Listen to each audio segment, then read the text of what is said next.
So are real estate agents actually driving up the real estate market, and do they have control over what people are buying for? Now, this is a comment I'm hearing almost weekly from people, whether it's from people I know or if it's from the general public. And the fact that people are saying that real estate agents are controlling these prices and driving them up could not be further from the truth. Let me explain. Hey there, my name is Kyle Duke with Rebel Real Estate, and I've been selling real estate full-time in the Durham region and the surrounding areas for the last 8 years. So here's the reality. When somebody hires me to sell their property, they're hiring me to get the best possible price, to expose it to the most amount of people online, and present the home in its best possible light. Now, out of those 3 examples I just explained, I have full control of 2 of them. The 2 things that I can control as a listing agent is A, how the property is being presented, and I also control the amount of people it's being marketed to. But what we don't control as listing agents is what the buyer is willing to pay for that home. When you're looking to buy something, whether it's real estate or something else,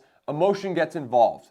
And once you find out that somebody else wants the exact same thing you do, that's when the multiple offers or auction style begins. Now, the big difference between the auction style and the blind bidding in real estate is in an auction, you're gonna be able to see what the best offer is before you make your own. When it comes to blind bidding, you have no idea what the second best offer is or the third best offer is. You don't even know if you're in the top 3. And sure, that impacts the buyer with regard to what number they're gonna put down on the piece of paper. But at the end of the day, you should have a ceiling number that you know if somebody goes over that number, you're okay with moving on to find another property. So I want to use an example. So back in Ontario, about a month ago, when COVID started to show its ugly face again, we started to see that more and more people were interested in getting rapid tests so that they could go and hang out with family, do things, because we were forced into another lockdown. Now, before that, you could go into a pharmacy store and buy a 5-pack of rapid tests for about 30 or 40 bucks. But once these were no longer available to the public,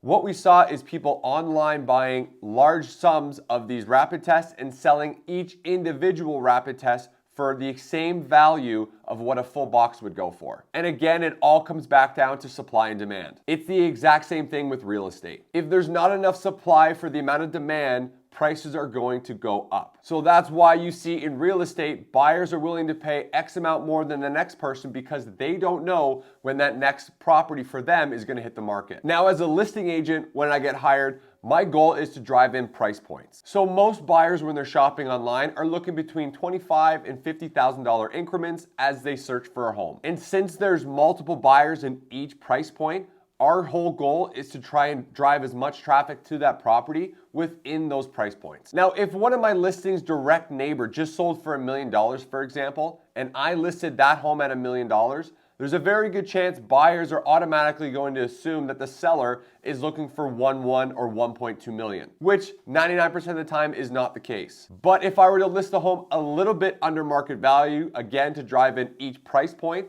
that's when you run into multiple offers and then the buyers determine what the value is. Now, the list low strategy does bother a lot of people, but if you're a seller, your whole goal is to get the most amount of money for your investment. And as an agent, that's my job. And I'm not sitting here and saying I have never used this strategy, and I still use it today, but within reason. For sure, there's agents that are gonna list homes $200,000 to $300,000 under market value to drive up the price.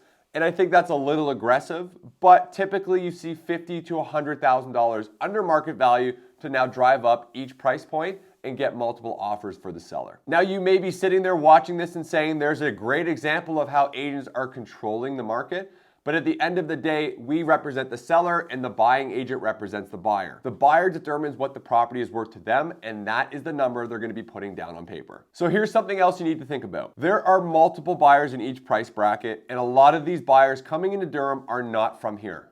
They're coming from the city, Mississauga, Toronto, Scarborough, all those more expensive markets. And they've been making the drive after work, during the day, or even on the weekends to come see properties, which is about an hour drive depending where you're coming from. Now, if they've lost 10, 15, 20 homes in a row, they're now no longer emotionally involved. They're buying out of necessity. Whether that's a job relocation, they need to be closer to family, or for whatever reason. Those are the times that you're gonna see a property that is sold for $900,000, for example, the exact same model 3 weeks later sells for $1 million. That buyer, more often than not, is buying because they're tired of the process. They don't care what they have to pay to get in the market. They just want a home. So to wrap this all up, my opinion is that agents are not controlling the market. We do have some control, but we never determine what a buyer is willing to pay for a home, because our job is to set the list price, get the property in front of the most amount of people, and present it in a way that buyers want to buy it because of the way it shows. I think to see any sort of change in this market, we need a lot more inventory.